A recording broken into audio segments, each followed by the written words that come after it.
ইল্লাল মাওয়াদ্দাতা ফিল কুরবা। এই সূরা সূরার আয়াত। এই আয়াতের মধ্যে আল্লাহ কি হবে? কুল ও মাহবুব অনসরজন লা আসআলুকুম আলাইহি আজরা। আল্লাহ নবী হইলেন কি হইবে? আর সাহাবায়ে কিরাম কত উম্মত শুনো, আজ যে তোমার হাসে তাওহীদের দাওয়াত দি, কালমায়ে তাওহীদের দাওয়াত দি, রব্বুল আলামিনের সকল দাওয়াত দি, রিসালাতের দাওয়াত দি, ইসলামের দাওয়াত দিতে যায়।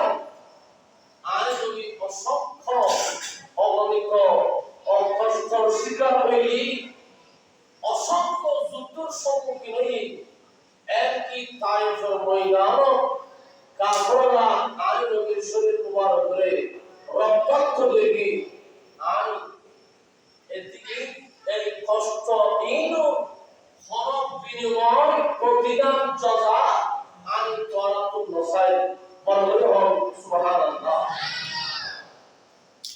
লা আসআলুকুম আলাইহি আজরা। আজ তোরাতুল হরফ প্রতিদান, হরফ যাজা, হরফ বিনিময় আজ তোরাতুল নসাই।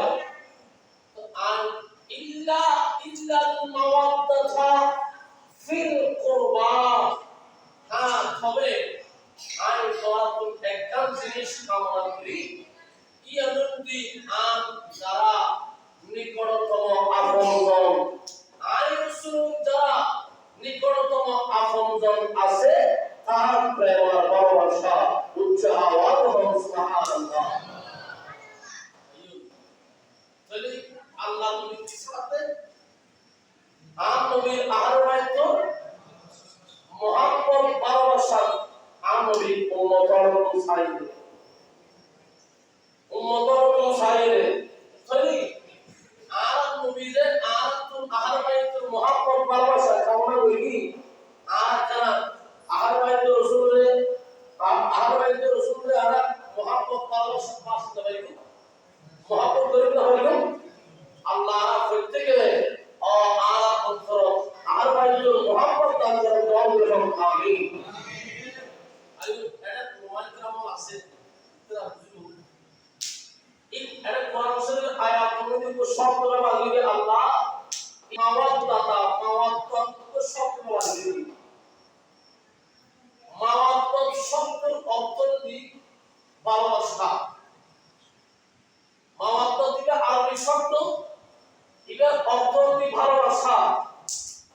আর আজ হই মুহাব্বত আয় অন্য মুহাব্বত করি, মুহাব্বত দিব আরবি শব্দ, এটার অর্থ ভালোবাসা।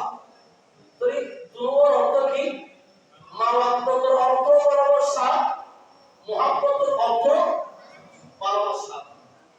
তো আল্লাহ সাইদি কোরআন শরীফের আয়াত ইল্লাল মাওয়াদ্দাতা নবী, ইল্লাল মুহাব্বতা হতে ইয়াত আল্লাহ ইল্লাল মুহাব্বতা নহলে ইল্লাল মাওয়াদ্দাতা হই। কারণ আসলে আছে কারণ কি? আইয়ো মাওয়াদ্দাতুর ভালোবাসা আর মুহাব্বতুর ভালোবাসার মধ্যে ডিফারেন্স আছে, পার্থক্য আছে। মুহাব্বতুর ভালোবাসা মাওয়াদ্দাতুর ভালোবাসার মধ্যে বেশ আছে। তাই একটু রিয়ায় আমরা দেখব মাওয়াদ্দাতুর ভালোবাসা কি রকম আর মুহাব্বতুর ভালোবাসা কি রকম, এটা আমরা আজ